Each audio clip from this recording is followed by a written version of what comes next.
को आपका एसी मतलब 99% एसी मैं संडे को खत्म कर दूंगा। ये बात मैं आपको डैम श्योर बताता हूँ, ठीक है। तो मैं एक बार वीडियो चेक कर लेता हूँ। चलो, तो अभी हम लोग क्या पढ़ने वाले हैं, ये थोड़ा सा ध्यान से देखो। अभी हम लोग पढ़ने वाले हैं कि रजिस्टर, ठीक है। जब हम किसी रजिस्टर को, ध्यान से सुनना, जब हम किसी रजिस्टर को एसी में ऑपरेट करते हैं तो वो कैसा बिहेवियर दिखाता है ना। एक ही इंसान अलग अलग सिचुएशन में अलग अलग बिहेवियर दिखाता है। जैसे मैं अभी गांव से पढ़ा रहा हूं तो मेरा बिहेवियर अलग है, मैं जब धनबाद में जाके पढ़ाता हूँ मेरा बिहेवियर अलग होता है, ऑनलाइन में टीचर का पढ़ाने का स्टाइल अलग होता है, ऑफलाइन में टीचर के पढ़ाने का स्टाइल अलग होता है कि नहीं। तो बिहेवियर हर लोगों का अलग अलग सिचुएशन में अलग अलग आता है। तो मैं अभी ये चेक करने वाला हूँ कि रेजिस्टेंस को जब हम लोग एसी वोल्टेज में यूज करते हैं तो रेजिस्टेंस का बिहेवियर कैसा है एसी वोल्टेज को लेकर। यानी कि जब हम लोग किसी भी रेजिस्टेंस में अल्टरनेटिंग वोल्टेज सप्लाई करेंगे, जब वोल्टेज फ्लक्चुएट होता रहेगा तो वहां पे रेजिस्टेंस के अक्रॉस या रेजिस्टेंस में करंट किस तरह से फ्लक्चुएट होता है।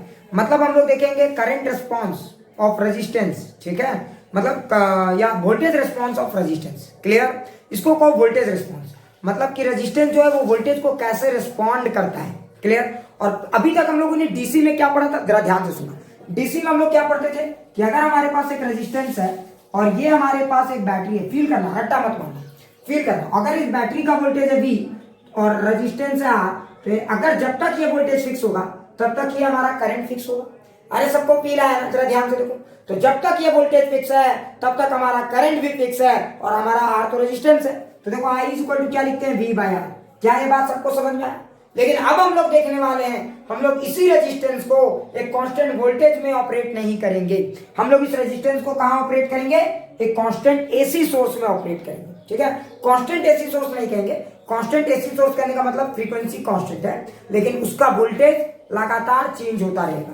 तो हम लोग समझ में आ रहा है ना, इस रेजिस्टेंस को एक ऐसे वोल्टेज सोर्स में ऑपरेट करेंगे जिसका वोल्टेज लगातार फ्लक्चुएट करे। क्लियर, क्या ये बात सबको समझ में आया। हम लोग अभी क्या करने वाले हैं, क्या ये बात सबको समझ में आ गया, प्लीज एक बार सारे लोग ये लिखो, क्या ये बात सबको समझ में आ गया। अभी हम लोग क्या करने वाले हैं, तो हम लोग अभी रेजिस्टेंस को अल्टरनेटिंग वोल्टेज में ऑपरेट करने वाले हैं।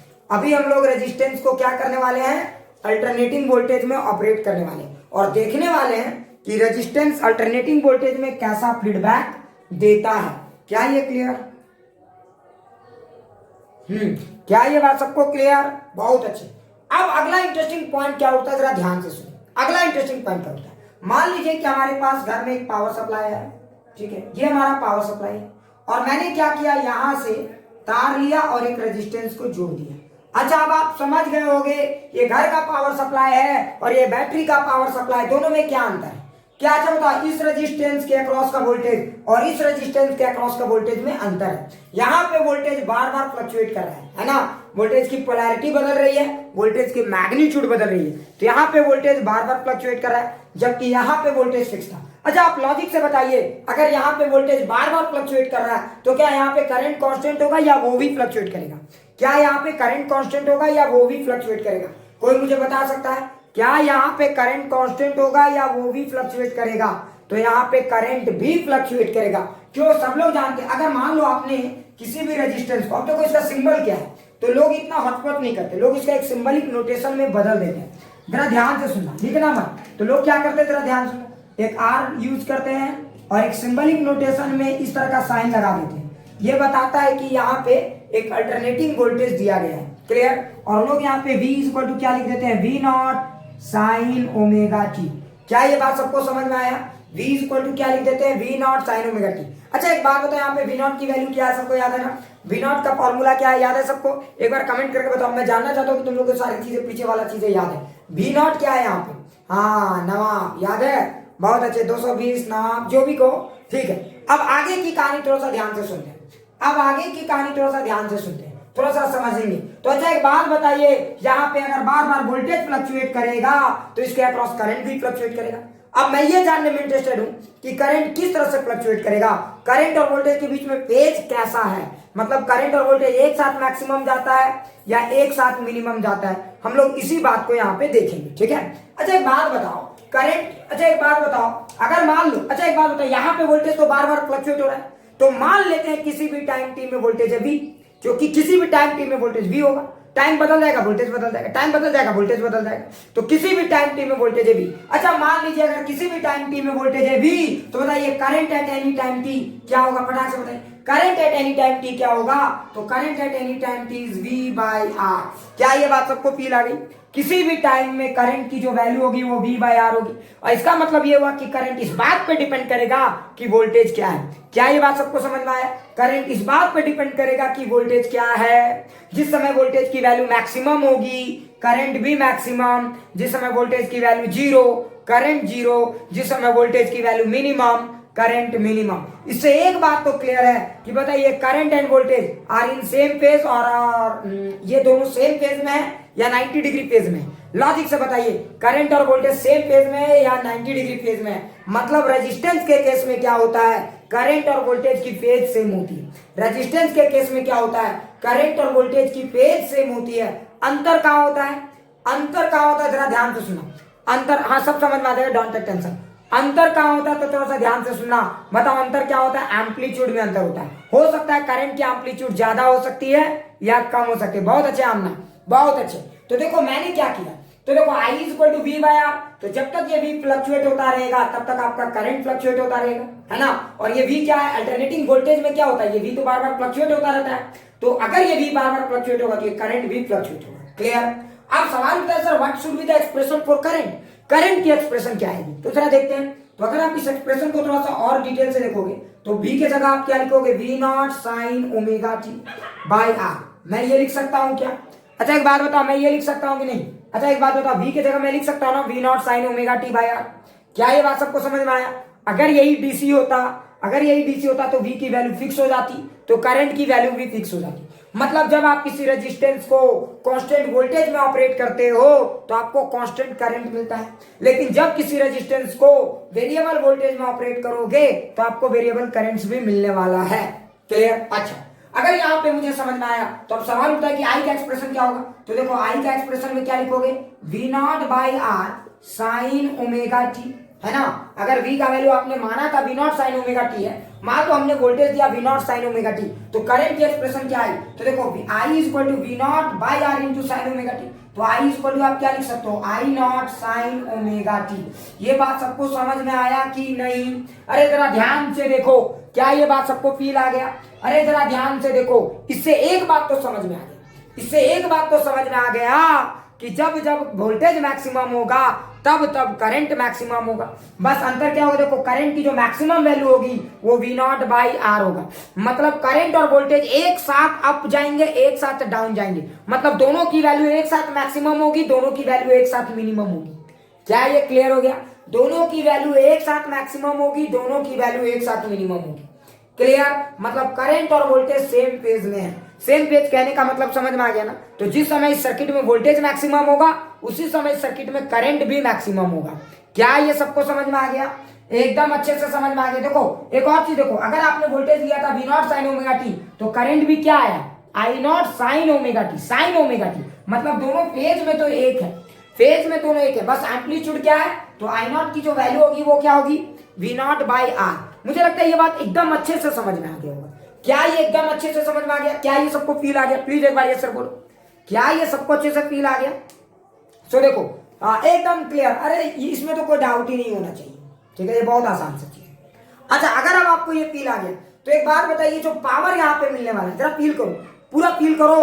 बताओ एक साइकिल में कितना बार यहाँ पे मैक्सिमम पावर मिलने वाला है? एक साइकिल में कितना बार यहाँ पे मैक्सिमम पावर मिलने वाला है? अगर हमने एक कंप्लीट साइकिल का बात किया तो यहाँ पे मैक्सिमम पावर 2 बार मिलने वाला है। बहुत अच्छे, शानदार शानदार, बहुत अच्छे, क्या बात है। तो अगर आप इसका करंट और वोल्टेज देखो, अब आप ये बात तो समझ गए, ठीक है। तो मैं इसको मिटाता हूं, ठीक है, ये सब चीजें आपको एकदम अच्छे से पता है।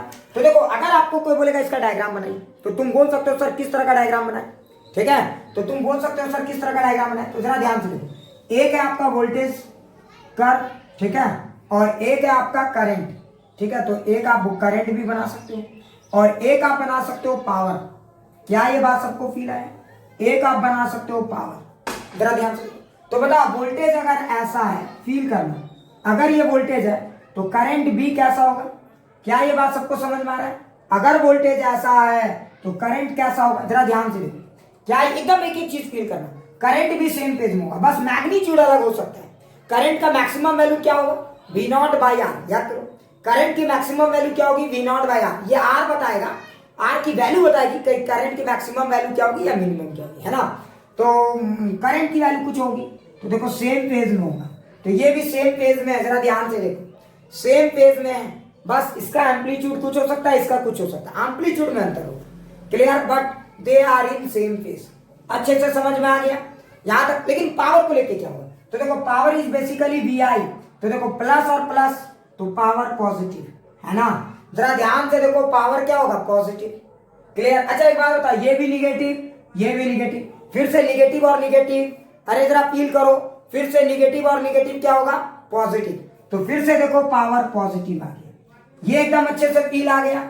अरे जरा ध्यान से देखो, तो पावर यहां भी पॉजिटिव, पावर यहां भी पॉजिटिव, इससे क्या फील आता है, इससे ये बात तो समझ में आता है कि रेजिस्टेंस में वोल्टेज इधर से जाए, करंट इधर से जाए, या फिर वोल्टेज इधर से जाए, करंट इधर से जाए, पावर के मामले में दोनों चीजें सेम। अब जरा ध्यान से सुनना, लिखना मत। अच्छा एक बात बताओ, यहाँ पे वोल्टेज की फ्रीक्वेंसी एफ है। अच्छा जरा एक बात बताओ, यहाँ पे अगर वोल्टेज की फ्रीक्वेंसी एफ है, एक सेकंड में voltage cycle F time complete हो रहा है, तो करंट कितना टाइम कंप्लीट होगा, करंट कितना टाइम कंप्लीट होगा, फटाक से बताओ। अगर एक सेकंड में voltage cycle F time complete हो रहा है, तो करंट कितना टाइम कंप्लीट होगा, एफ टाइम। बहुत अच्छे, बहुत अच्छे। अच्छा एक बात बताओ, पावर साइकिल कितना होगा, पावर की साइकिल क्या होगी, फटाक से बताइए, पावर की साइकिल क्या होगी, अरे पावर की फ्रीक्वेंसी क्या होगी, तो सारे लोगों ने ध्यान दिया, यहाँ पे पावर की फ्रीक्वेंसी 2f हो जाएगी। क्यों, जरा ध्यान से देखो, यही पैटर्न फॉलो करने में, इसी पैटर्न को फॉलो करने में, यहाँ पे देखो इतना देर के बाद वही पैटर्न फॉलो होगा, है ना, इतना यही पैटर्न फिर बाद में फॉलो होगा, ये पैटर्न फिर बाद में, लेकिन देखो यहाँ पे वही पैटर्न फिर यहाँ आ गया, मतलब यहाँ पे एक साइकिल में जो वोल्टेज का पैटर्न है, वही एक साइकिल में यहाँ पे 2 बार पावर की पैटर्न आ रही है, मतलब पावर का जो फ्रीक्वेंसी होगा यहाँ पे 2f आएगा। क्या ये बातें समझ में आया, क्या क्लियर हो गया, समझ में। और देखो एक साइकिल में कितना बार पावर मैक्सिमम हुआ, तो देखो यहाँ पे भी मैक्सिमम हुआ, यहाँ पे भी मैक्सिमम हुआ, मतलब 2 बार मैक्सिमम हुआ है, इसीलिए मैंने ये सवाल पूछा था। अब एकदम अच्छे से समझ में आया। और तुमने एक चीज ध्यान दिया, अच्छा बेटा, यानी अगर ये रेजिस्टेंस है तो करंट ऐसे जाए तब भी पावर निकल रहा है, और अगर करंट ऐसे जाए तब भी पावर निकल रहा है। अच्छा एक बात बताओ, जब इस पावर का आप एवरेज पावर जोड़ोगे, कभी ये जीरो आएगा क्या, अरे जब आप इस पावर का एवरेज पावर जोड़ोगे, कभी जीरो आएगा क्या, नहीं आएगा, ये हमेशा कुछ ना कुछ पॉजिटिव आएगा। अरे बोलो समझ में आए, इसीलिए आपको बल्ब लगातार जलता हुआ नजर आता है, इसीलिए बल्ब आपको हमेशा एक कांस्टेंट वोल्टेज देता हुआ नजर आता है। क्या ये बात समझ में आए। बस अलग बात यह है कि आपको ये वाली बात फील नहीं आती, ये अलग बात है, आपको एक कांस्टेंट लाइन जैसा दिखता है। क्या ये सबको समझ में आ गया, क्या ये सबको समझ में आ गया, एकदम अच्छे से समझ में आ गया। एक और चीज ध्यान देने वाली बात है, एक और चीज ध्यान देने वाली बात है, रेजिस्टेंस के केस में क्या खास है, तो तुम ध्यान से देखो, वोल्टेज और करंट इधर से रहे या फिर वोल्टेज और करंट इधर से रहे, रेजिस्टेंस के केस में ये हमेशा पावर उगलता रहेगा। मतलब रेजिस्टेंस एक तरह का लोड है, याद रखना, जो लगातार पावर देता है। अगर आपको मान लो आपके टोस्टर में आपका जो ब्रेड गर्म हो रहा है, उसके लिए कौन जिम्मेदार है, ये रेजिस्टेंस। आपका टोस्टर में जो समझ में आ रहा है ना मैं क्या कहना चाह रहा हूं, अरे आपका जो टोस्टर मशीन है जिसमें टोस्ट करते हो आप, उसमें जो गर्म हो रहा है उसमें रेजिस्टेंस ही जिम्मेदार है, और इसी कारण से एसी भी गर्म करने के लिए काम आ सकता है। ठीक है, आप एसी से भी पानी गर्म कर सकते हो और बहुत सारी चीजें गर्म कर सकते हो, आपका हीटर भी इसीलिए काम करता है। क्लियर। तो देखो हीटर आपका जो एनर्जी देता है वो इस तरह से देता है, हीटर जो आपका एनर्जी देता है घन घर घर घर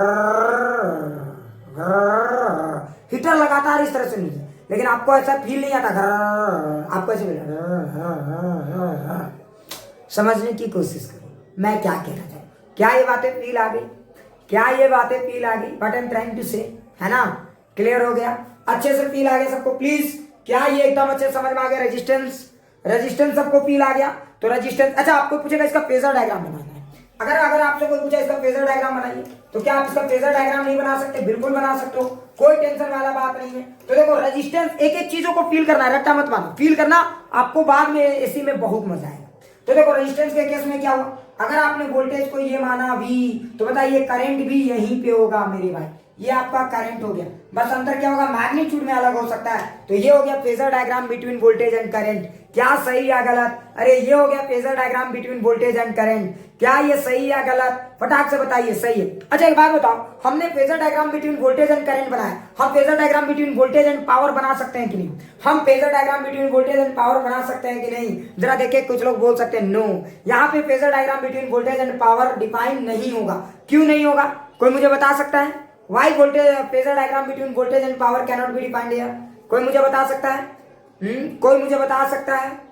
ठीक है, बिल्कुल at a particular time define हो सकता है, लेकिन हाँ बिल्कुल बिल्कुल डिफरेंट फ्रीक्वेंसी है, इसीलिए कांस्टेंट फेजर डायग्राम डिफाइन नहीं होगा। और आप 12th वाले ज्यादातर लोग ज्यादातर टाइम कांस्टेंट फेज डायग्राम के बारे में ही डिस्कस करते हैं। क्लियर? पूरा फील आ गया ये टॉपिक एकदम? प्लीज ईमानदारी से बताइए। हाँ तो देखो, मैंने आपको अभी एकदम अच्छे से समझा दिया। बेटा रेजिस्टेंस को आप डीसी में ऑपरेट करो तब भी हीट देगा, रेजिस्टेंस को आप एसी में ऑपरेट करो तब भी हीट देगा।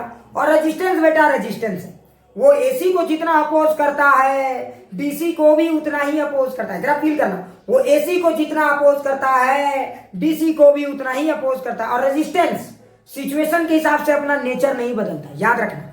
रेजिस्टेंस कभी अपना रेजिस्टेंस नहीं बदलता, वो डीसी में जितना अपोज करने की उसकी काबिलियत है वो एसी में भी उतना ही अपोज करेगा। क्लियर? वो बस याद रखना। क्लियर हो गया ना? वहां पे अब तुम बोलोगे सर रेजिस्टेंस में फिर करंट काहे फ्लक्चुएट होता है? बेटा वोल्टेज ही फ्लक्चुएट होता है, इसीलिए करंट फ्लक्चुएट होता है। क्या ये बातें सबको समझ में आ गई? क्या ये बातें समझ में आ गई? अच्छा एक और इंटरेस्टिंग सवाल है, अगर मान लो फील करना, अगर मान लो जरा ध्यान से सुना, अगर मान लो कि करंट की मैक्सिमम वैल्यू, मान लो वोल्टेज की मैक्सिमम वैल्यू V नॉट है, देखना जरा ध्यान से सुनो, ये सब चीजें काम आएगा। अगर मान लो मैक्सिमम वोल्टेज की वैल्यू है V नॉट और रेजिस्टेंस है R, तो करंट की मैक्सिमम वैल्यू क्या होगी? V not by R। ये बात समझ में आया? क्या ये बात समझ में आया? अब जरा फील करना, ठीक है? ये बात समझ में आ गया ना? अब जरा समझने की कोशिश करना, अगर मान लो मैंने फ्रीक्वेंसी बढ़ा दिया, ये जो साइकिल है उसका फ्रीक्वेंसी बढ़ा दिया, तो ये क्या करंट की मैक्सिमम वैल्यू चेंज होगी या नहीं? क्या करंट की मैक्सिमम वैल्यू चेंज होगी या नहीं? यस या नो? क्या करंट की मैक्सिमम वैल्यू चेंज होगी या नहीं? अगर मैंने फ्रीक्वेंसी में चेंज किया तो करंट की मैक्सिमम वैल्यू चेंज होगी या नहीं? मेरा सवाल यह कि करंट की मैक्सिमम वैल्यू चेंज होगी या नहीं? मैंने फ्रीक्वेंसी में चेंज किया तो करंट की मैक्सिमम वैल्यू चेंज होगी या नहीं? तो बिल्कुल नहीं होगी। करंट की मैक्सिमम वैल्यू बेटा V नॉट बाय R होता है ना। कहीं ओमेगा दिखा क्या? अरे कहीं ओमेगा दिखा क्या?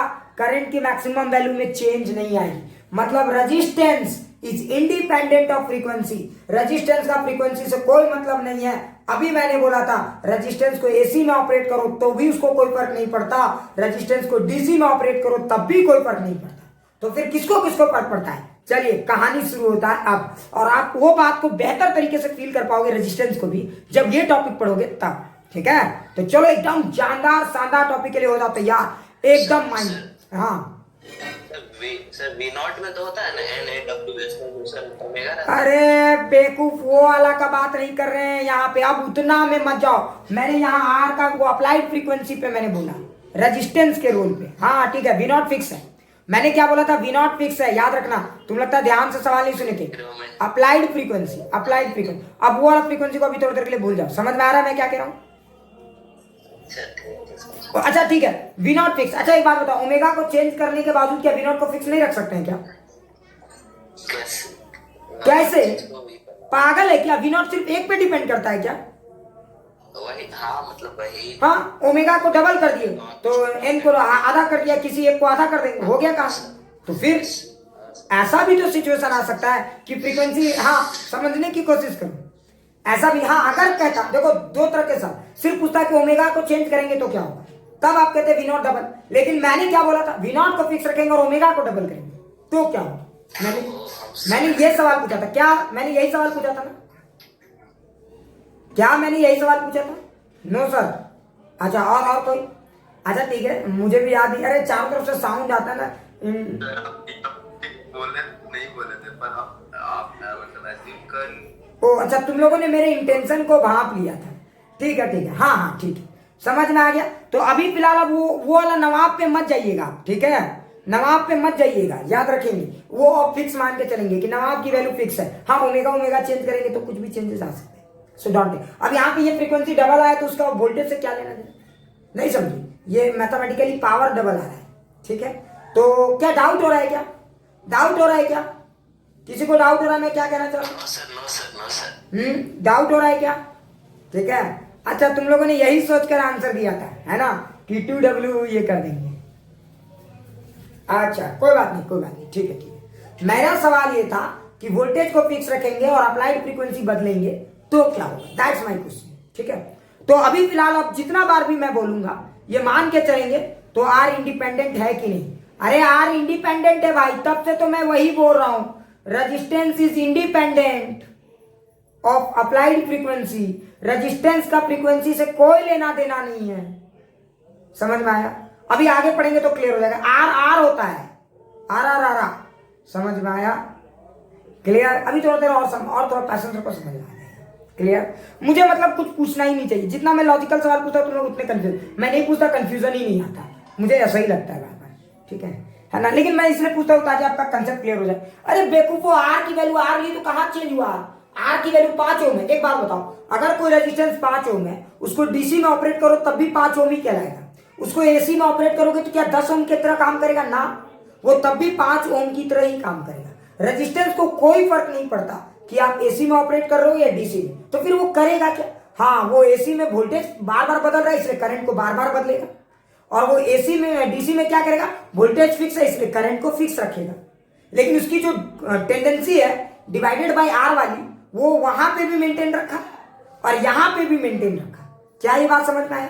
मतलब कि रेजिस्टेंस की जो बिहेवियर है, डीसी में भी V बाय आर करना है और एसी में भी V बाय आर ही करना है, और आर से ही डिवाइड करना है। ऐसा नहीं कि डीसी में कुछ और रेजिस्टेंस, एसी में कुछ और रेजिस्टेंस। मान लो मेरा एक टेंडेंसी है गुस्साने वाली, एक बात बताता हूं, तो मैं घर में भी गुस्साऊंगा, मैं क्लास में भी गुस्साऊंगा, बात समझो, मैं कहीं और जाऊंगा तो वहां भी गुस्साऊंगा, ये मेरी टेंडेंसी है। तो मैंने अपना नेचर नहीं बदला, समझ में आ रहा है? मैंने अपना नेचर नहीं बदला। अब तुम लोग बार बार गुस्सा दिलाते इसलिए मैं बार बार गुस्सा जाता हूँ, घर में लोग मुझे बार बार गुस्सा दिलाते इसलिए बार बार गुस्सा जाता हूँ, लेकिन बाहर में लोग मुझे गुस्सा नहीं दिलाते इसलिए मैं नहीं गुस्साता हूँ। बातों को समझो मैं क्या कहना चाहता हूँ। तो मेरी जो कैरेक्टरिस्टिक है, जैसे रेजिस्टेंस की जो कैरेक्टरिस्टिक है वोल्टेज बाय आर, है ना, करंट को कर देना वोल्टेज बाय आर, समझो, तो वो उसकी आर वाली जो प्रॉपर्टी है वो तो हमेशा मेंटेन रखेगा। तो जब वोल्टेज फिक्स रहेगा तो करंट फिक्स, जब वोल्टेज फ्लक्चुएट करेगा तो करंट फ्लक्चुएट। बस क्लियर? अब फील आया? एक बार यस अली, तुम लोग गधा है। अब हम